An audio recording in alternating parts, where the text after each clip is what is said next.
জনগণের চাপে গণভোটে রাজি হয়েছে বিএনপি, কিন্তু একটা প্যাঁচ লাগিয়ে রেখেছে বলে অভিযোগ করেছেন জামায়াত ইসলামের নায়েবে আমির ডাক্তার আব্দুল্লাহ মোহাম্মদ তাহের। বলেন, জাতীয় নির্বাচনের আগে গণভোট দিতে হবে। বুধবার সন্ধ্যায় যমুনায় প্রধান উপদেষ্টার সঙ্গে বৈঠক শেষে তিনি সাংবাদিকদের বলেন, বিশেষ আদেশ এবং গণভোটের মাধ্যমে জুলাই সনদ বৈধতা পাবে। জুলাই সনদ বাস্তবায়ন না হলে সবকিছু পণ্ডশ্রম হবে বলেও জানান তিনি।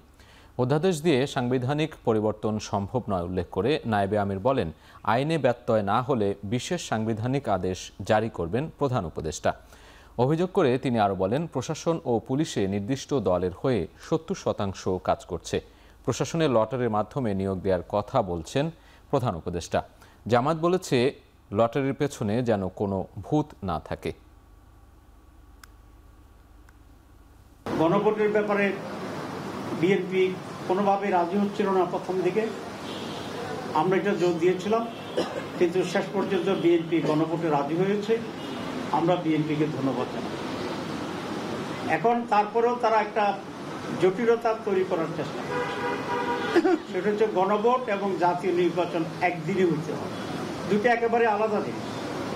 ইলেকশন কমিশনে, সচিবালয়ে, পুলিশ প্রশাসনে আজকে সেখানে প্রায় 70-80% অফিসারেই একটি দলের আনুগত্য করছে, তাদের মাধ্যমে এটা হচ্ছে। আমরা গেলে তারা বলে যে প্রচন্ড চাপ। তো চাপ কোত্থেকে? একটি দল থেকে আসছে, তারা বলেছে। নির্বাচন কমিশন পক্ষপাতমূলক আচরণ করছে মন্তব্য করে এনসিপির আহ্বায়ক নাহিদ ইসলাম বলেন, প্রধান উপদেষ্টার সঙ্গে বৈঠকে নির্বাচন কমিশনকে পুনর্গঠনের দাবি জানিয়েছে এনসিপি। একই সাথে রাষ্ট্রপতি নয়, জুলাই সনদ বাস্তবায়নে সাংবিধানিক আদেশ প্রধান উপদেষ্টাকেই জারির দাবি জানিয়েছেন নাহিদ ইসলাম। বুধবার বিকেলে রাষ্ট্রীয় অতিথি ভবন যমুনায় প্রধান উপদেষ্টা ডক্টর মোহাম্মদ ইউনূসের সাথে বৈঠক শেষে সাংবাদিকদের একথা জানান তিনি। নির্বাচন কমিশন এনসিপির সাথে ন্যায় বিচার করেনি উল্লেখ করে নাহিদ ইসলাম আরও বলেন, শাপলা প্রতীক ছাড়া নির্বাচনে অংশ নেবে না তারা। শাপলা না দিলে ইসিকে আইনি ব্যাখ্যা দিতেই হবে। অদক্ষ, দুর্নীতি ও দলীয় পক্ষপাতের অভিযোগ থাকা উপদেষ্টাদের সরিয়ে দেওয়ার আহ্বান জানিয়ে নাহিদ ইসলাম বলেন, উপদেষ্টা পরিষদকে পুনর্গঠন করে তত্ত্বাবধায়ক সরকারের দাবি সন্দেহজনক।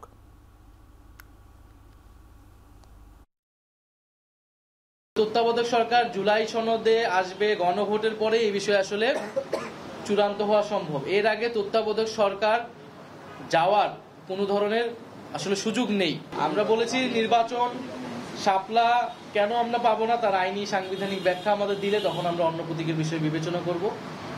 তার আগ পর্যন্ত সেটা যদি নির্বাচন কমিশন না দেয়, তার মানে সেটা শুধু প্রতীকের ইস্যু না, এটা নির্বাচন কমিশনের নিরপেক্ষতার প্রশ্ন, নির্বাচন কমিশন ন্যায় বিচার করছে কিনা একটা দলের সাথে সেটার প্রশ্ন।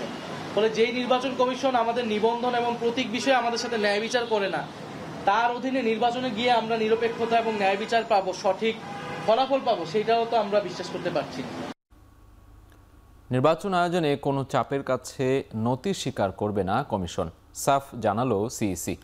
বুধবার সকালে নির্বাচন প্রশিক্ষণ ইনস্টিটিউটে ইউএনওদের প্রশিক্ষণে আরও বলা হয়, নির্বাচনে তত্ত্বাবধায়ক সরকারের আবহ তৈরি করা হচ্ছে, তাতে ভয়ের কোনো কারণ নেই। আসন্ন সংসদ নির্বাচন ঘিরে ইসির নির্বাচন ব্যবস্থা সংক্রান্ত প্রশিক্ষণের এই আলোচনায় বিশেষভাবে গুরুত্ব পায় কর্মকর্তাদের দায়িত্ব পালনে নিরপেক্ষতার বিষয়। এ সময় নির্বাচনের সততার সাথে কাজ করলেই ইউএনওর সাথে রয়েছে ইসি, অন্যথায় পার পাওয়ার সুযোগ নেই বলে হুঁশিয়ারি করেন নির্বাচন কমিশনার আনোয়ারুল ইসলাম সরকার। একই সাথে আইন অনুযায়ী রাজনৈতিক দল ও প্রার্থীর আচরণবিধি মাঠ পর্যায়ে বাস্তবায়ন জরুরি বলে মত দেন আরেক কমিশনার সানাউল্লাহ। নিরপেক্ষ নির্বাচন আয়োজনের করণীয় ঠিক করতে পর্যায়ক্রমে দেশব্যাপী ছড়িয়ে দিতে চায় কমিশন। সাহসের সাথে কাজ করতে হবে। সাহস থাকলে আর যদি নিরপেক্ষতা থাকে, কোনো ভয় না, কোনো শক্তি না। আপনারা অবশ্যই ভালো করবেন। যেহেতু আপনাদেরকে প্রভাবিত করার মতো কোনো সরকার এখন নাই, সেহেতু আপনারা কিন্তু ফিল্ডে কিং। একটা ইফেক্টিভ ইলেকশনের জন্য যে ধরনের কাজ করা প্রয়োজন, ফার্স্ট ক্লাস আপনি নেবেন, এই দায়িত্ব আপনি নিয়েছেন। খোদা না করুক এই ইলেকশনও যদি আমরা ভালো না করতে পারি, বিশ্বের কাছে, মানুষের কাছে জাতির হিসাবে আমরা অত্যন্ত নিন্দিত জাতি হিসেবে পরিণত হব। আমরা চাই সর্বস্তরের সবাই আমরা আইন মেনে চলব, আইনের প্রতি শ্রদ্ধাশীল থাকব এবং আইনকে এস্টাবলিশ করব। সবকিছু শেষ হওয়ার পরে তখন দেখবেন যে আর কেউ নাই, সবাই মারামারি করে ভোটের কেন্দ্র দখল করে বাক্স দখল করে বাড়ি চলে গেছে আর আপনি গিয়ে হাজির হলেন। সেটা যাতে না হয়, কোনো চাপের কাছে নথি স্বীকার করবেন না এবং সম্পূর্ণভাবে নিজের সিদ্ধান্তে, আইন অনুযায়ী সিদ্ধান্তে অটল থাকবেন। আমাদের পক্ষ থেকে আমরা সার্বিক সহযোগিতা দেব এবং নির্বাচন কমিশনও কিন্তু কারো কোনো অন্যায় চাপের কাছে নথি স্বীকার করবে না। যেসব উপদেষ্টাদের রাজনৈতিক দলের সাথে সম্পৃক্ততা রয়েছে তারা সরকারে থাকলে সুষ্ঠু নির্বাচন হওয়া সম্ভব না বলে মন্তব্য করেছেন বিএনপির স্থায়ী কমিটির সদস্য আমির খসরু মাহমুদ চৌধুরী। ফলে অন্তর্বর্তী সরকারকে দ্রুত তত্ত্বাবধায়ক সরকারের ভূমিকায় যাওয়ার আহ্বান জানান বিএনপির এই নেতা। জাতীয় প্রেস ক্লাবে এক আলোচনা সভায় অংশ নিয়ে এসব কথা বলেন তিনি। নির্বাচনকে সামনে রেখে আমাদের এই জায়গাটা পরিষ্কার হতে হবে। এখানে কিন্তু ধোঁয়াশা কোনো কিছু রেখে নির্বাচন করা সম্ভব হবে না। এটা পরিষ্কার করতে হবে। এই জন্য আমরা বলছি, যেহেতু বর্তমান সরকার, অন্তর্বর্তী সরকার, আপনি কেয়ারটেকার সরকারের দায়িত্ব পালন করবেন আগামী নির্বাচনে। যেহেতু আর কোনো কেয়ারটেকার সরকার আসবে না নির্বাচনের আগে, এই সরকারকে ইমিডিয়েটলি সহসাই কেয়ারটেকার সরকারের ভূমিকায় অবতীর্ণ হতে হবে। নির্বাচনকালীন সময়ে অন্তর্বর্তী সরকারকে তত্ত্বাবধায়ক সরকারের মতো নিরপেক্ষ ভূমিকা পালনের আহ্বান জানিয়েছেন বিএনপির জ্যেষ্ঠ যুগ্ম মহাসচিব রুহুল কবির রিজভী। নয়াপল্টন কার্যালয়ে সংবাদ সম্মেলনে রিজভী বলেন, ফ্যাসিস্টের সহযোগিতাকারীদের প্রশাসনে রেখে কোনোভাবেই সুষ্ঠু নির্বাচন সম্ভব নয়। বিএনপি মানবতা বিরোধী অপরাধে অভিযুক্ত সেনা কর্মকর্তাদের বিচার চায় বলেও জানান তিনি। এই সরকারের মধ্যে যদি কোনো রাজনৈতিক দলের সম্পর্কিত কোনো লোক থাকেন তো তাকে তো রাখা যাবে না, কারণ তত্ত্বাবধায়ক সরকারের কনসেপ্টটা হচ্ছে নির্দলীয়। তো নির্দলীয় হলে তাহলে সেখানে রাজনৈতিক দলের উপদেষ্টা থাকবে কি করে? যে সমস্ত কর্মকর্তারা বিগত 15-16 বছর নানা ধরনের অপকর্মের সাথে জড়িত, ফ্যাসিস্টদেরকে রক্ষা করতে গিয়ে যারা বেআইনি কাজ করেছেন, তাদেরকে প্রশাসনে রেখে তো অবাধ সুষ্ঠু নির্বাচন হবে না। প্রধান উপদেষ্টার সাথে বৈঠকে বিএনপি তত্ত্বাবধায়ক সরকার চায়নি, বরং সরকারের নিরপেক্ষ ভূমিকা চেয়েছেন। বুধবার দুপুরে সচিবালয়ে সাংবাদিকদের সাথে আলাপকালে একথা বলেন আইন উপদেষ্টা ডক্টর আসিফ নজরুল। তিনি আরও বলেন, নির্বাচন নিয়ে কোনো সংশয় নেই, রাজনৈতিক দলগুলোর বক্তব্য বিবৃতির কারণে কিছু বিভ্রান্তি তৈরি হচ্ছে। পালন করার জন্য প্রধান উপদেষ্টা এমনকি এই অ্যাসিউরেন্স দিয়েছেন যে এখন জনপ্রশাসন বা অন্য কোনো জায়গা বড় বড় বদলির ব্যাপারটা উনি নিজে দেখবেন। তো বিএনপি তত্ত্বাবধায়ক সরকার চাই এটা বলে নাই, বলেছে ইন্টারিম সরকারকে তত্ত্বাবধায়ক সরকারের মতো রোল পালন করবে। এটা বলতে তত্ত্বাবধায়ক সরকার আমাদেরকে একটা নিরপেক্ষ ভূমিকা চেয়েছে, ওটা তাদেরকে অ্যাসিওর করা হয়। অবশেষে গুমের 2 মামলাসহ মানবতা বিরোধী 3 মামলায় 15 সেনা কর্মকর্তাকে গ্রেপ্তার দেখিয়ে কারাগারে পাঠানোর নির্দেশ দিলেন আন্তর্জাতিক অপরাধ ট্রাইব্যুনাল। একই সঙ্গে পরোয়ানাভুক্ত পলাতক আসামিদের 7 দিনের মধ্যে আত্মসমর্পণের পত্রিকায় বিজ্ঞপ্তি দেওয়ার নির্দেশ দেন আদালত। বুধবার সকালে কড়া নিরাপত্তায় বিচারপতি মোহাম্মদ গোলাম মুর্তুজা মজুমদারের নেতৃত্বাধীন 3 সদস্যের ট্রাইব্যুনাল 1-এ হাজির করা হয় সেনা হেফাজতে থাকা 15 কর্মকর্তাকে। তাদের 13 জনকে 2টি গুমের মামলায় ও 2 জনকে জুলাই আন্দোলনে রামপুরায় হত্যা মামলায় আসামি হিসেবে তুলে ধরে প্রসিকিউশন। পরে অভিযুক্তদের গ্রেপ্তার দেখিয়ে কারাগারে পাঠানোর নির্দেশ দেন আদালত। আগামী 5 ও 20 নভেম্বর এই 3 মামলার পরবর্তী তারিখ ঠিক করা হয়েছে। এদিকে আসামি পক্ষের আইনজীবী জানিয়েছেন, অভিযুক্ত সেনা সদস্যরা স্বেচ্ছায় আত্মসমর্পণ করেছেন, তাদের সাব জেলে রাখা হবে বলেও জানান তিনি। আগামী শুনানিতে তাদের জামিন আবেদন করা হবে বলে জানান এই আইনজীবী। তাদেরকে গ্রেপ্তার দেখিয়ে কারাগারে প্রেরণের নির্দেশ দেওয়া হয়েছে এবং পরবর্তী তারিখ 20 নভেম্বর ধার্য করা হয়েছে এবং এই মামলায় শেখ হাসিনা সহ জেনারেল তারিক সিদ্দিকী সহ যে সমস্ত আসামি পলাতক আছেন তাদের বিরুদ্ধে পত্রিকায় বিজ্ঞপ্তি দিয়ে হাজির হওয়ার জন্য নির্দেশ দেওয়া হয়েছে। আগামী 1 সপ্তাহের মধ্যে এই পত্রিকায় বিজ্ঞপ্তি দিয়ে তাদের হাজির হওয়ার জন্য বলা হয়েছে। তাদেরকে কাস্টডিতে প্রেরণের নির্দেশ দেওয়া হয়েছে। কাস্টডিতে প্রেরণ মানে হচ্ছে কারা কর্তৃপক্ষের অধীনে তারা চলে যাবেন। কারা কর্তৃপক্ষ তাদেরকে কোথায় রাখবেন, অর্থাৎ কোন জেলে রাখবেন, কোন সাব জেলে রাখবেন, ঢাকায় রাখবেন না চট্টগ্রামে পাঠাবেন না অন্য কোথাও রাখবেন, এটা অ্যাবসোলিউট অথরিটি কারা কর্তৃপক্ষের অর্থাৎ সরকারের। আদালতের কাজ হচ্ছে তাদেরকে কাস্টডিতে পাঠিয়ে দেওয়া। কাস্টডিটা মেনটেন করেন রাষ্ট্র বা স্বরাষ্ট্র মন্ত্রণালয় অথবা মোর স্পেসিফিক্যালি কারা অধিদপ্তর। সুতরাং কারা কর্তৃপক্ষ তাদেরকে কোন কারাগারে রাখবেন সেটা তারাই নির্ধারণ করবে। তারা আইনের প্রতি শ্রদ্ধাশীল হয়ে আজকে এই আদালতে তারা আত্মসমর্পণ করেছে। তারা সবাই আশা করে তারা এই আদালতের মাধ্যমে ন্যায় বিচার পাবে। যারা সত্যিকারে অপরাধ সংগঠিত করেছে তারা পার্শ্ববর্তী দেশ ভারতে পালিয়ে গেছে। এই অফিসার অত্যন্ত বলিয়ান এবং তারা নির্দোষ এবং তারা কোর্টের মাধ্যমে ভবিষ্যতে নির্দোষ প্রমাণিত হবে বলে আমরা আশা করি। অভিযুক্ত সেনা সদস্যদের ট্রাইব্যুনালে হাজির করার ঘটনাকে বড় অর্জন হিসেবে দেখছেন আওয়ামী লীগ আমলে গুমের শিকার হওয়া ব্যক্তিরা। বুধবার সকালে আন্তর্জাতিক অপরাধ ট্রাইব্যুনালে আসামিদের হাজিরার পর গণমাধ্যম কর্মীদের তারা এই কথা বলেন। অভিযুক্তদের শীতাতপ নিয়ন্ত্রিত প্রিজন ভ্যানে বহন ও ক্যান্টনমেন্টে সাব কারাগারে রাখার সমালোচনা করেন ভুক্তভোগীরা। একসময়ে আয়নাঘরে বন্দি ব্রিগেডিয়ার আজমি বলেন, যারা অপরাধ করেছেন তাদের জন্য সেনাবাহিনীকে দোষারোপ করলে চলবে না। ভারত এদেশের জনগণ ও সেনাবাহিনীকে মুখোমুখি করার চক্রান্ত করছে বলেও অভিযোগ করেন তিনি। গুমের শিকার ব্যারিস্টার আরমান বলেন, ওয়ারেন্টভুক্ত আসামিদের যারা দেশ ছাড়তে সহায়তা করেছে তাদেরও আইনের আওতায় আনতে হবে।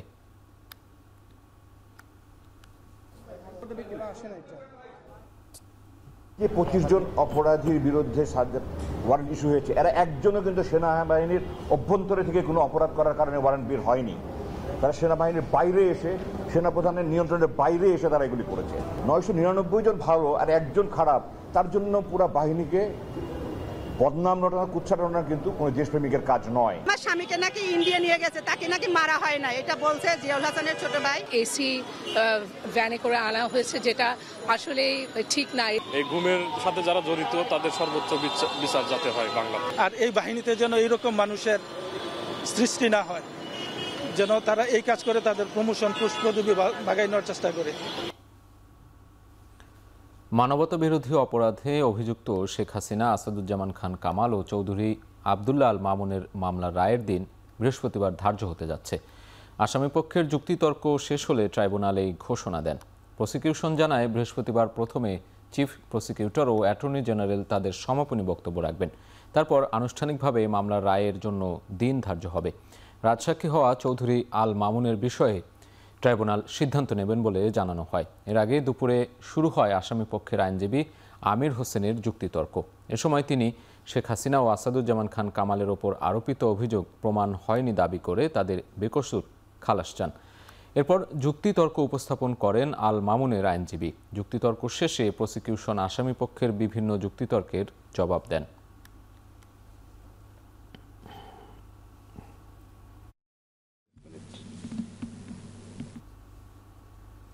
তত্ত্বাবধায়ক সরকার বাতিলের রায়ের বিরুদ্ধে সুপ্রিম কোর্টের আপিল বিভাগে দ্বিতীয় দিনের শুনানি শেষ হয়েছে।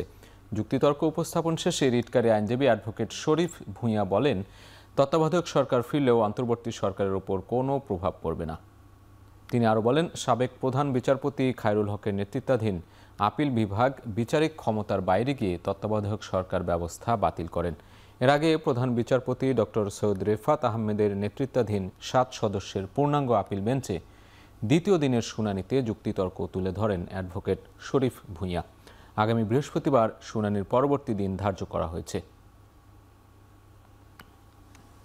গিয়ে ওনারা বিচার বিভাগকে যেভাবে কাজ করার কথা সেভাবে কাজ করেননি। ওনারা বিচারিক ক্ষমতার বহির্ভূত কাজ করেছেন। ওনারা এই রায় দিতে গিয়ে যেই কাজ বাংলাদেশের সংসদের বা নির্বাহী বিভাগের করার কথা সেই কাজও ওনারা দায়িত্ব নিয়েছেন। কাজেই ওনাদের যে ক্ষমতা সেই ক্ষমতাটা ওনারা ছাড়িয়ে অতিরিক্ত ক্ষমতা প্রয়োগ করেছেন। তত্ত্বাবধায়ক সরকার ব্যবস্থা যদি এই রায়ের ফলে ফিরে আসে, তাতে করে বর্তমান যে অন্তর্বর্তীকালীন সরকার আছে তার উপরে এটার কোনো প্রভাব পড়বে কিনা। এই ক্ষেত্রে আমরা খুবই সুস্পষ্টভাবে বলেছি যে তত্ত্বাবধায়ক সরকার ব্যবস্থা ফিরে আসলে সেটা বর্তমান অন্তর্বর্তীকালীন সরকারের উপর কোনো প্রভাব ফেলবে না। ফেব্রুয়ারির নির্বাচন শান্তিপূর্ণ করতে সরকার সর্বোচ্চ চেষ্টা করছে বলে জানিয়েছেন প্রধান উপদেষ্টা ডক্টর ইউনূস।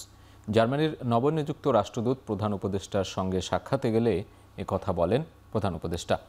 বুধবার রাষ্ট্রীয় অতিথি ভবন যমুনায় প্রধান উপদেষ্টার সঙ্গে সৌজন্য সাক্ষাৎ করেন জার্মানির নবনিযুক্ত রাষ্ট্রদূত ডক্টর রুডিগার লর্জ। বৈঠকে নির্বাচন প্রস্তুতি, সংস্কার প্রক্রিয়া এবং দুই দেশের সম্পর্ক নিয়ে আলোচনা হয়। রাষ্ট্রদূত অন্তর্বর্তী সরকারের প্রতি সমর্থন জানিয়ে বলেন, রাজনৈতিক সংলাপ ও সহযোগিতার এই ধারা নির্বাচনের পরও অব্যাহত থাকা উচিত। প্রধান উপদেষ্টা জানান, জার্মানি বাংলাদেশের সবচেয়ে বড় ইউরোপীয় বাণিজ্য অংশীদার এবং নতুন রাষ্ট্রদূতের সময়ে এই সম্পর্ক আরও জোরদার হবে বলে আশা প্রকাশ করেন। এছাড়া রোহিঙ্গা সংকট, তরুণ প্রজন্মের ভূমিকা ও ভুয়া তথ্য মোকাবিলার চ্যালেঞ্জ নিয়েও কথা হয়।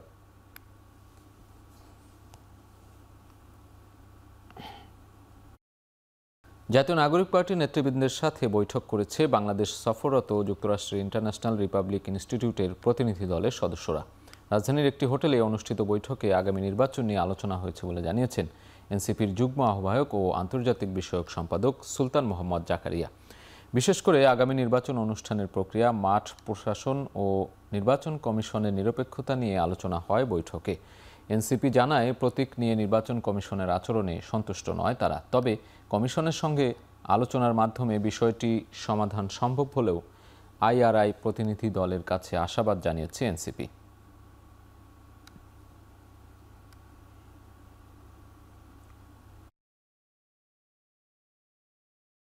আমাদের সিম্বল নিয়ে যা হচ্ছে, যে বিষয়গুলো এখন পর্যন্ত পেন্ডিং আছে, এই বিষয়গুলো নিয়ে আমরা আমাদের যে উদ্বেগ আমরা তাদের সাথে শেয়ার করেছি। আগামী ইলেকশনের নিরপেক্ষতা নিয়ে, তারপরে ফ্রি ফেয়ার ইলেকশন হওয়ার জন্য যেসব শর্তগুলো, সেই বিষয়গুলো নিয়ে আলোচনা হয়েছে আমাদের।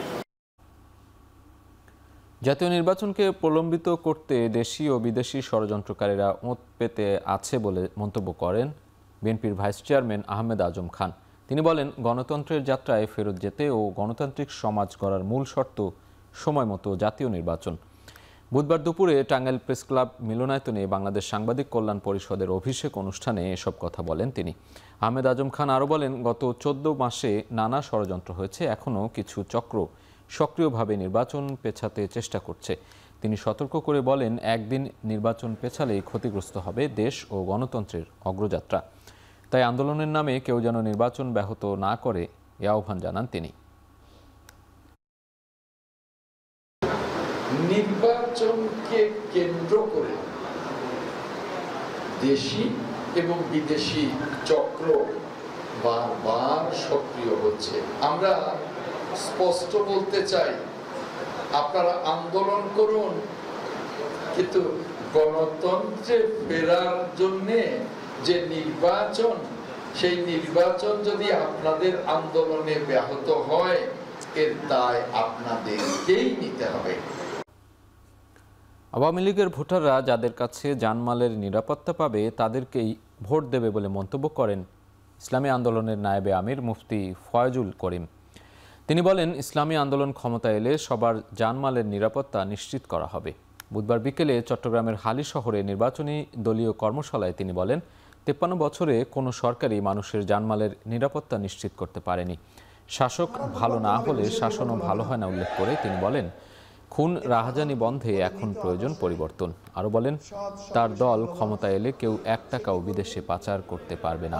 হক বাতিলের লড়াই শুরু হয়েছে মন্তব্য করে দলের নেতাকর্মীদের এই লড়াইয়ে জিতে আসার জন্য প্রস্তুতির আহ্বান জানান মুফতি ফয়জুল করিম। এ সময় চট্টগ্রাম 10 আসনে হাতপাখা প্রতীকের প্রার্থীকেও পরিচয় করিয়ে দেন তিনি। এর কারণ কি? ওদের তাহলে খুন মুক্ত দেশ। আওয়ামী লীগের লিডাররা পালিয়েছে, কিন্তু আওয়ামী লীগের ভোটাররা তো পালায় নেই।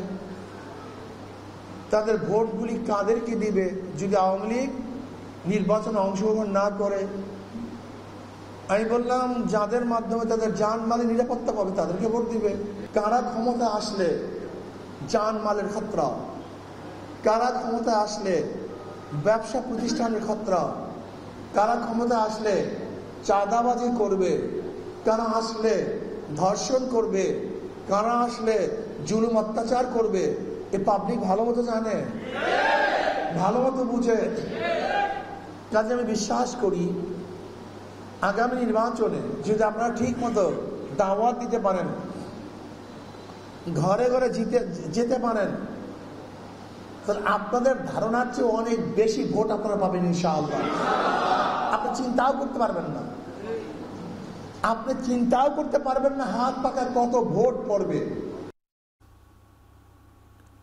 জগন্নাথ বিশ্ববিদ্যালয়ের শিক্ষার্থী জোবায়েদ হত্যা মামলার এজাহারে বর্ষার নামকে গুরুত্ব দিয়ে উপস্থাপন করা হয়নি বলে ক্ষোভ প্রকাশ করেছে বিশ্ববিদ্যালয় প্রশাসন। বিশ্ববিদ্যালয় ক্যাম্পাসে সংবাদ সম্মেলনে জোবায়েদ হত্যাকাণ্ডের তদন্তের অগ্রগতি এবং প্রশাসনের অবস্থান তুলে ধরেন শিক্ষক সমিতির সাধারণ সম্পাদক অধ্যাপক মোহাম্মদ রইসউদ্দিন। তিনি বলেন, হত্যার দিন গৃহশিক্ষক জোবায়েদকে বাসায় ডেকে নিয়েছিল বর্ষা, কিন্তু সেই গুরুত্বপূর্ণ তথ্যটি এজাহারে উল্লেখ করা হয়নি, যা অত্যন্ত দুঃখজনক ও অনভিপ্রেত।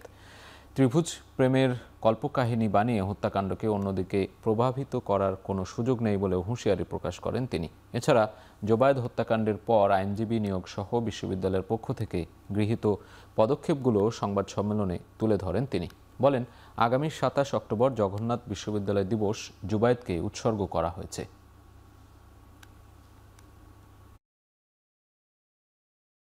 বর্ষাই তো ডেকে নিয়ে গিয়েছে বলতে গেলে জুবায়েদকে, তা সেটাই তো এজাহারের সূত্র হবে প্রথম। তাহলে সেটা কেন এখান থেকে বাদ দেয়া হয়েছে? সেটা কি ইন্টেনশনালি বাদ দেয়া হয়েছে, না কেন বাদ দেয়া হয়েছে সেটা কেন ইনক্লুড করা হলো না? কারণ সেই তো তাকে ডেকে নিয়ে গিয়েছে, সেই যদি লোকেশন ট্র্যাক করে তাহলে সেই লোকেশন ট্র্যাক করে নিশ্চিত হয়েছে সে যাচ্ছে কিনা এবং সেই ইনফরমেশনই সে খুনিদেরকে দিয়েছে, তাহলে সেটা কেন এজাহারে অন্তর্ভুক্ত করা হলো না? জনপ্রিয় চিত্রনায়ক ও বাংলাদেশ চলচ্চিত্র শিল্পী সমিতির সাবেক সভাপতি ইলিয়াস কাঞ্চন ব্রেন টিউমারে ভুগছেন।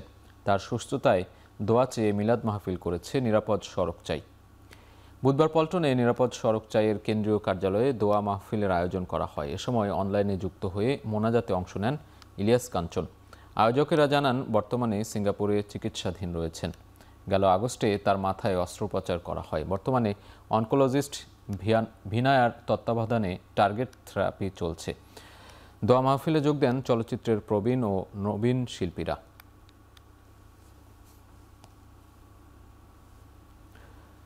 গণঅভ্যুত্থানে শহীদ জসিম উদ্দিনের মেয়ে লামিয়াকে সংঘবদ্ধ ধর্ষণ মামলায় 2 জনের 13 বছর করে ও 1 জনের 10 বছরের কারাদণ্ড দিয়েছেন আদালত। বুধবার দুপুরে পটুয়াখালী নারী ও শিশু নির্যাতন দমন ট্রাইব্যুনালে বিচারক এই রায় দেয়। মামলার বিবরণে জানা যায়, 2025 সালের 18 মার্চ সন্ধ্যায় দুমকি উপজেলার পাঙ্গাশিয়া ইউনিয়নে নিজ বাড়ি থেকে নানা বাড়ি যাওয়ার পথে কিশোরী লামিয়া সংঘবদ্ধ ধর্ষণের শিকার হন। ঘটনার পর তিনি নিজেই বাদী হয়ে দুমকি থানায় একাধিক আসামির বিরুদ্ধে মামলা করেন। এই ঘটনার পর গভীর মানসিক আঘাতে ভুক্তভোগী লামিয়া পরে আত্মহত্যা করেন। সে সময় ঘটনাটি এলাকা জুড়ে ব্যাপক ক্ষোভ ও প্রতিবাদের সৃষ্টি করে। সঠিক রায় আমরা পাই নাই। এটা জীবনের বিনিময়ে মাত্র 10 বছর, এটা আইন হইতে পারে না। এ রায় আমি সঠিক খুশি না, আমার তো আর কোনো কৈফিয়ত নাই। এই রায় আমি কিসের জন্য 10 বছর জীবন ত্যাগ হইলে এই দর্শনে। ট্রাইব্যুনাল আমাদের রাষ্ট্রপক্ষ থেকে 16 জন সাক্ষীর সাক্ষ্য গ্রহণ শেষে যুক্তিতর্ক শেষে আজকে রায় প্রদান করে। সঙ্গত কারণেই আমরা সর্বোচ্চ শাস্তি আসামির হয়েছে এবং আমাদের রাষ্ট্রপক্ষ থেকে আমরা সন্তুষ্ট। নরসিংদী ও কুষ্টিয়ায় সরকারি জায়গা দখল করে গড়ে ওঠা শত শত অবৈধ স্থাপনা উচ্ছেদ করেছে প্রশাসন। নরসিংদী সরকারি কলেজের কাছে পৌর পার্কে অভিযান চালিয়ে 3 শতাধিক দোকান ও অস্থায়ী কাঠামো ভেঙে ফেলা হয়। অভিযান পরিচালনা করেন জেলা পৌরসভার প্রশাসক মনোয়ার হোসেন। তিনি বলেন, পার্কের সৌন্দর্য ও জনসাধারণের জন্য উন্মুক্ত পরিবেশ নিশ্চিতেই এই পদক্ষেপ। অন্যদিকে কুষ্টিয়া শহরের কলেজ মোড়ে চলে উচ্ছেদ অভিযান। নির্বাহী ম্যাজিস্ট্রেট মুরাদ হোসেনের নেতৃত্বে 25টি দোকান ও স্থাপনা বুলডোজার দিয়ে গুঁড়িয়ে দেয়া হয়। প্রশাসন জানায়, যানজট নিরসন ও শহরকে দখলমুক্ত রাখতে এই অভিযান নিয়মিত চলবে।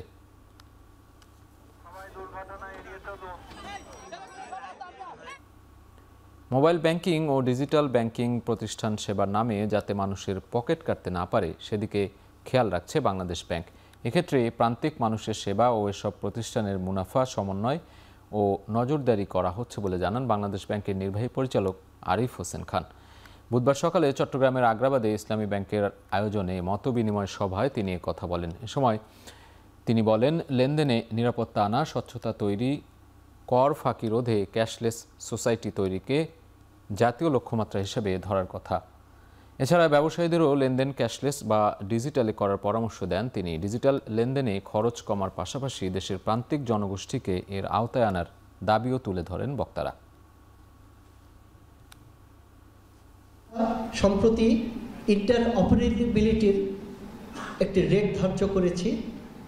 এর মাধ্যমে আশা করি ব্যাংক থেকে bank, bank to MFS, MFS to PSP, এই যে লেনদেনগুলো সেগুলো আরও সহজতর হবে এবং এটার যে রেট এটা অনেকটা সহনীয় রাখার চেষ্টা করা হয়েছে। যে সেবা প্রদানের নামে কোনো প্রতিষ্ঠান যেন জনগণের পকেট কাটতে না পারে। দীর্ঘদিনের দাবির পর অবশেষে পূর্ণাঙ্গ কাস্টম হাউসে রূপান্তরিত হল সাতক্ষীরার ভোমরা স্থলবন্দর। অর্থ মন্ত্রণালয়ের প্রজ্ঞাপনের মাধ্যমে ভোমরাকে আনুষ্ঠানিকভাবে কাস্টম হাউস হিসেবে স্বীকৃতি দিয়েছে সরকার। এ উপলক্ষে ভোমরা বন্দরে আনন্দ র্যালি ও আলোচনা সভা করে C&F এজেন্ট অ্যাসোসিয়েশন। র্যালিটি অ্যাসোসিয়েশনের কার্যালয় থেকে শুরু হয়ে বন্দরের প্রধান সড়ক প্রদক্ষিণ শেষে কাস্টমস হাউসের সামনে আলোচনা সভা হয়।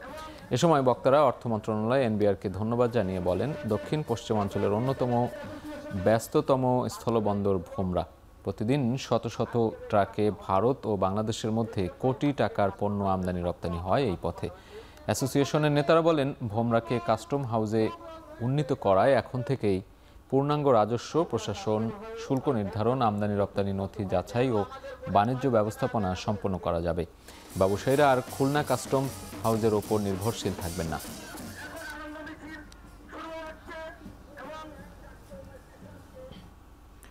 শাহজালাল বিজ্ঞান ও প্রযুক্তি বিশ্ববিদ্যালয়ের শাকসু নির্বাচনের রোডম্যাপ আগামী সোমবার ঘোষণা করা হবে বলে জানিয়েছেন ভারপ্রাপ্ত উপাচার্য অধ্যাপক ডক্টর সাজেদুল করিম।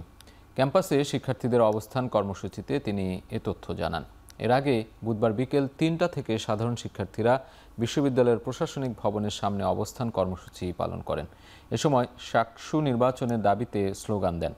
অবস্থান কর্মসূচির এক পর্যায়ে বিশ্ববিদ্যালয়ের ভারপ্রাপ্ত ভিসি অধ্যাপক ডক্টর সাজেদুল করিম এর আশ্বাসে সাধারণ শিক্ষার্থীরা আগামী সোমবার পর্যন্ত অবস্থান কর্মসূচি স্থগিত করার ঘোষণা দেয়। এ সময় ভারপ্রাপ্ত ভিসি জানান, আগামী সোমবার শাবি প্রবির ভাইস চ্যান্সেলর ছুটি শেষে ক্যাম্পাসে আসার পরই শাকসু নির্বাচনের রোডম্যাপ সহ সংশ্লিষ্ট সকল বিষয়েই যথাযথ পদক্ষেপ নেওয়া হবে। বরিশালে প্রান্তিক জনগোষ্ঠীর প্রাথমিক স্বাস্থ্যসেবা নিশ্চিতে কমিউনিটি ক্লিনিকের সেবার মান উন্নয়ন বিষয়ক প্রশিক্ষণ কর্মশালা অনুষ্ঠিত হয়েছে। জেলা শিল্পকলা একাডেমিতে কমিউনিটি ক্লিনিক স্বাস্থ্য সহায়তা ট্রাস্টের আয়োজনে এ কর্মশালা হয়। এ সময় বরিশাল বিভাগের 6 জেলার প্রতিনিধি স্বাস্থ্যসেবায় নানা সংকট ও সমস্যা তুলে ধরেন। বক্তব্যে ট্রাস্টের ব্যবস্থাপনা পরিচালক মোহাম্মদ আখতারুজ্জামান বলেন, খুব অল্প সময়ের মধ্যেই এসব সমস্যা সমাধানে পদক্ষেপ নেওয়া হচ্ছে। শিগগিরই স্বাস্থ্যকর্মীদের প্রবিধানমালা মন্ত্রণালয়ে পাঠানো হবে এবং তাদের বেতন গ্রেড উন্নয়ন করা হবে। কাজের সুবিধার্থে প্রান্তিক পর্যায়ের স্বাস্থ্যকর্মীদের নিয়মিত প্রশিক্ষণের সুযোগ দেওয়া হবে বলেও জানান তিনি।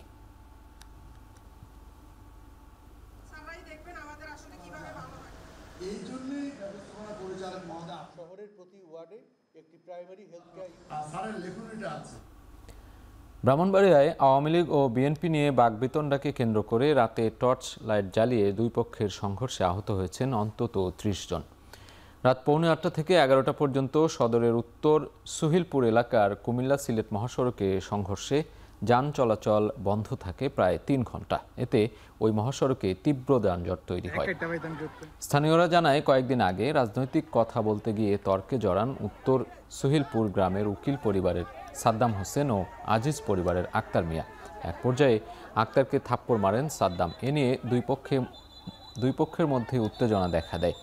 বুধবার বিকেলে বিষয়টি মীমাংসার জন্য সালিশ বৈঠক বসে, কিন্তু তাতে সমাধান না আসায় রাতে দেশীয় অস্ত্র নিয়ে দুই পক্ষের লোকজন মহাসড়কে সংঘর্ষে জড়ায়।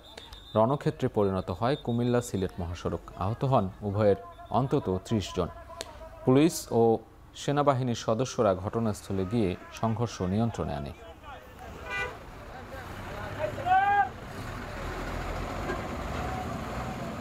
এবার আন্তর্জাতিক প্রসঙ্গ। রুশ প্রেসিডেন্ট ভ্লাদিমির পুতিনের সঙ্গে অকার্যকর বৈঠকে বসতে চান না মার্কিন প্রেসিডেন্ট ডোনাল্ড ট্রাম্প। হাঙ্গেরিতে অনুষ্ঠিতব্য দুই নেতার বৈঠকের বিষয়ে তাৎক্ষণিক কোনো পরিকল্পনা নেই হোয়াইট হাউসের। এমন বার্তার পর মঙ্গলবার সাংবাদিকদের কথা জানান ট্রাম্প। ইউক্রেন যুদ্ধকে ভয়াবহ আখ্যা দিয়ে ট্রাম্প অভিযোগ করেন, যুদ্ধ শুরুর সময় তিনি ক্ষমতায় থাকলে কখনোই এটি হতে দিতেন না। বাইডেন প্রশাসন এ যুদ্ধের জন্য ৩৫০ বিলিয়ন মার্কিন ডলারের অস্ত্র বিক্রি করেছেন বলেও সাংবাদিকদের জানান ট্রাম্প। এদিকে বিবিসি জানায়, যুদ্ধবিরতির জন্য যুক্তরাষ্ট্র ও রাশিয়ার মধ্যে মতপার্থক্যগুলো এ সপ্তাহে সামনে আসায় ভেস্তে যাওয়ার সম্ভাবনা রয়েছে ট্রাম্প পুতিন বৈঠক। এর আগে গত ১৬ অক্টোবর ভ্লাদিমির পুতিনের সঙ্গে ফোন আলাপের পর তার সঙ্গে আগামী ২ সপ্তাহের মধ্যে হাঙ্গেরির বুদাপেস্টে বৈঠকে বসার কথা জানান ডোনাল্ড ট্রাম্প।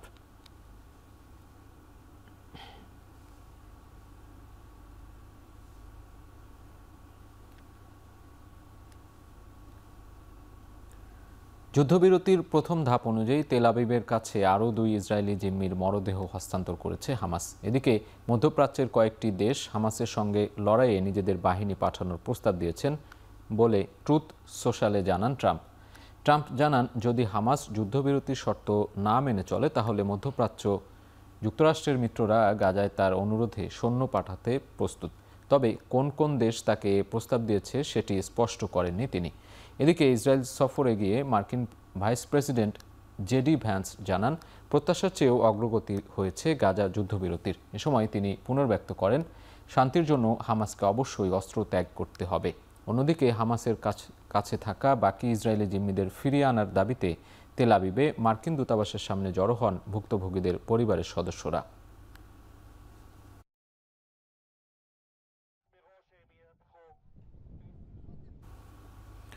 বাণিজ্য বিষয়ে ভারতের প্রধানমন্ত্রী নরেন্দ্র মোদীর সঙ্গে কথা হয়েছে বলে ফের ওভাল অফিসে সাংবাদিকদের জানান মার্কিন প্রেসিডেন্ট ডোনাল্ড ট্রাম্প। ট্রাম্প দাবি করেন, রাশিয়ার থেকে কম পরিমাণ তেল কিনতে তাকে আশ্বস্ত করেছেন মোদি। মঙ্গলবার হোয়াইট হাউসে সনাতন ধর্মাবলম্বীদের দীপাবলি উৎসব উদযাপন করেন ট্রাম্প। এ সময় উৎসবটি উপলক্ষে ভারতীয় জনগণকে শুভেচ্ছা জানান ট্রাম্প। পাশাপাশি মোদিকে ভালো বন্ধু আখ্যা দিয়ে বাণিজ্য ও আঞ্চলিক শান্তিতে ফলপ্রসূ আলোচনা হয়েছে বলে দাবি করেন তিনি। জবাবে ট্রাম্পকে ধন্যবাদ জানিয়ে বিশ্ব সন্ত্রাসবাদ মোকাবিলায় যুক্তরাষ্ট্রের সঙ্গে কাজ করার আশ্বাস দেন মোদি। তবে রাশিয়ার তেল কেনার বিষয়ে কী কথা হয়েছে তা স্পষ্ট করেননি তিনি। এর আগেও রাশিয়ার তেল কেনার বিষয়ে ভারতের সঙ্গে আলোচনা হয়েছিল বলে দাবি করেছিলেন ট্রাম্প, যদিও তা অস্বীকার করে মোদি সরকার। গত আগস্টে রাশিয়ার থেকে তেল কেনার জেরে ভারতীয় পণ্যে 50% শুল্ক আরোপ করে ট্রাম্প প্রশাসন।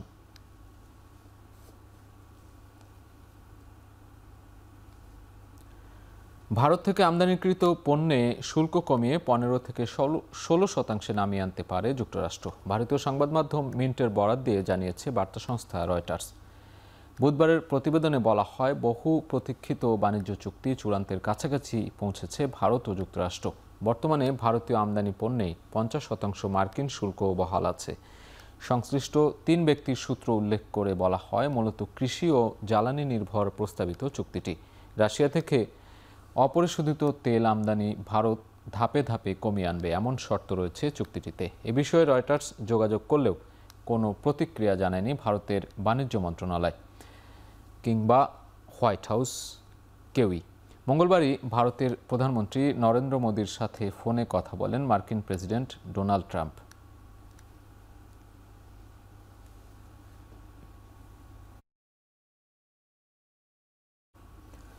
$10 কোটি সমমূল্যের রাজকীয় রত্ন ও অলংকার চুরির 3 দিন পর আবারও দর্শনার্থীদের জন্য উন্মুক্ত হল বিশ্ববিখ্যাত লুভ মিউজিয়াম। ফ্রান্সের রাজধানী প্যারিসে বুধবার স্থানীয় সময় সকাল 9টা থেকে খুলে যায় জাদুঘরের দরজা। তবে রোববার চুরির ঘটনা ঘটে জাদুঘরের যে অংশে, সেই অ্যাপোলো গ্যালারি এখনও বন্ধই আছে। তদন্ত কর্মকর্তারা এখনও কাজ করে যাচ্ছেন সেখানে। বিশ্বের সবচেয়ে দর্শনার্থী বহুল লুভ মিউজিয়ামে শুধু গেল বছর পা পড়েছিল 90 লাখ মানুষের। চাঞ্চল্যকর চুরির এ ঘটনায় ফরাসি জাদুঘরগুলোতে পর্যাপ্ত নিরাপত্তা ব্যবস্থার অভাব নতুন করে আলোচনায়। গেল মাসেও 2টি প্রতিষ্ঠানে এ ধরনের ঘটনা ঘটে।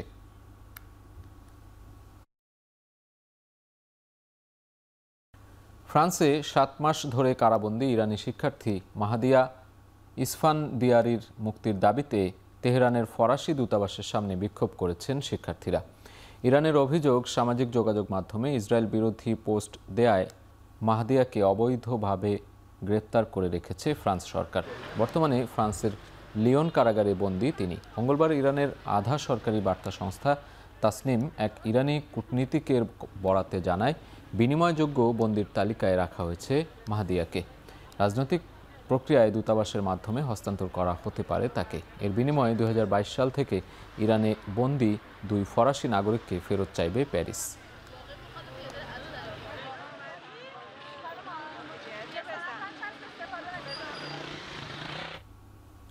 ব্যাপক গোলাগুলি ও অগ্নিকাণ্ডে উত্তপ্ত হয়ে পড়েছে সার্বিয়ার পার্লামেন্ট ভবনের সামনের পরিস্থিতি। দুর্বৃত্তের গুলিতে আহত হয়েছে অন্তত 1 জন। আগুন ধরে যায় পার্লামেন্ট ভবনের সামনের একটি তাঁবুতে। এ ঘটনায় সঙ্গে জড়িত সন্দেহভাজন হামলাকারীকে এরই মধ্যে আটক করেছে পুলিশ।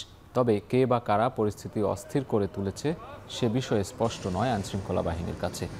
গেল কয়েক মাস ধরেই সরকার বিরোধী বিক্ষোভ করে আসছে সার্বিয়ানরা। ধারণা করা হচ্ছে এই বিক্ষোভকারীদের একাংশ এ ঘটনার সঙ্গে জড়িত।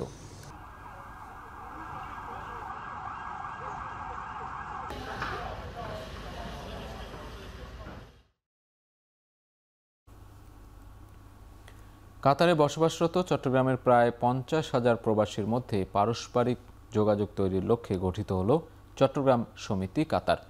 এরই মধ্যে রাজধানীর Doha Najma Holiday Inn business park hall রুমে সমিতির আংশিক কমিটিও ঘোষণা করা হয়।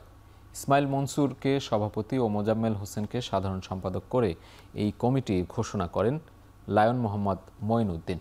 আগামী 1 মাসের মধ্যেই পূর্ণাঙ্গ কমিটি ঘোষণা দেওয়ার কথা জানান নবনির্বাচিত সভাপতি।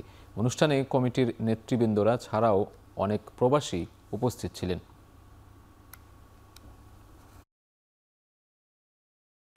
সুপার ওভারে 1 রানে হতাশার হার বাংলাদেশের। এমন হারের পর অধিনায়ক মেহেদী মিরাজকে দুষলেন সাবেক ক্রিকেটার জাভেদ ওমর বেলিম। তার মতে সুপার ওভারে রিশাদকে সুযোগ দেয়া যেত। অন্যদিকে মূল ম্যাচের শেষ বলে সোহানের ক্যাচ ছাড়া মানতে পারছেন না সাবেক অধিনায়ক রকিবুল হাসান।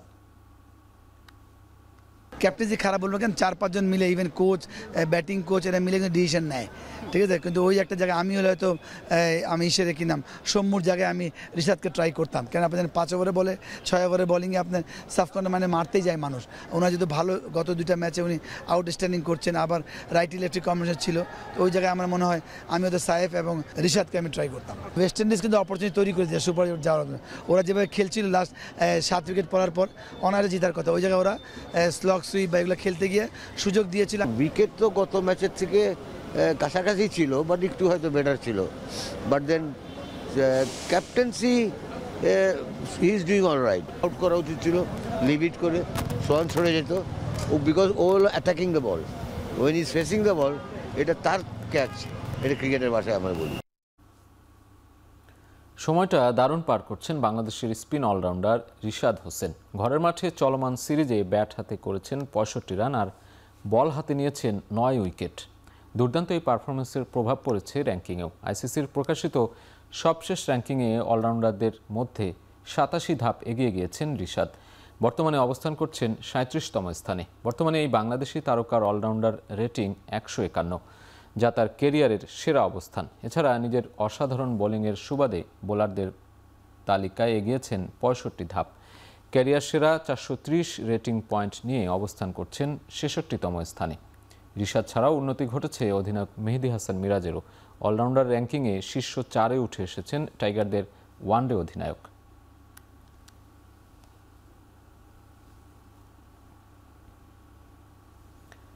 দক্ষিণ আফ্রিকার বিপক্ষে রাওয়ালপিন্ডি টেস্টে অভিষেক হয়েছে আসিফ আফ্রিদির। আর অভিষেক টেস্টেই বিশ্ব রেকর্ড গড়েছেন এই পাকিস্তানি স্পিনার।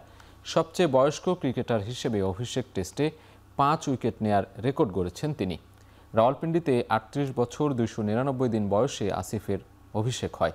ম্যাচের দ্বিতীয় দিন বিকেলে টনি ডি জর্জি ও ডেওয়াল্ট ব্রেভিসকে ফেরান এই স্পিনার। এরপর তৃতীয় দিন একে একে ফেরান কাইল ভেরেইনা, ট্রিস্তান স্ট্যাবস ও সাইমন হারমারকে। এর মাধ্যমে ইংলিশ স্পিনার চার্লস মেরিয়টের রেকর্ড ভেঙেছেন আসিফ। 1933 সালে 37 বছর 332 দিন বয়সে টেস্ট অভিষেকে 5 উইকেট শিকার করেছিলেন তিনি। আসিফের দাপুটে বোলিংয়ে রাওয়ালপিন্ডি টেস্টে সুবিধাজনক অবস্থায় রয়েছে পাকিস্তান। প্রথম ইনিংসে 333 রান করা স্বাগতিকরা স্পিনারের বোলিংয়ে লিডের স্বপ্ন দেখছে।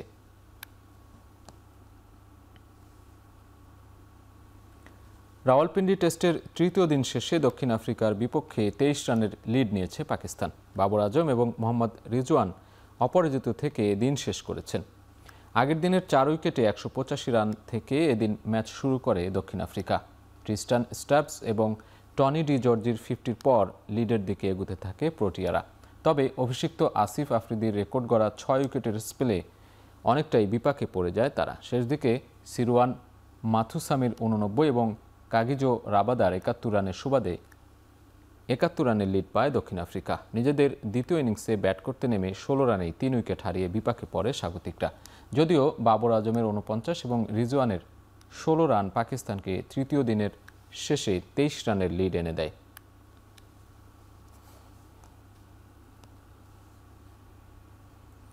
শেষ করছি এখন চারদিক। এখন টেলিভিশন ওয়েবসাইটে দেখতে ভিজিট করুন www.ekhon.tv। এছাড়া ফেসবুকে দেখতে facebook.com/tv.ekhon। এছাড়া ইউটিউবে দেখতে ভিজিট করুন youtube.com/c/ekhon tv।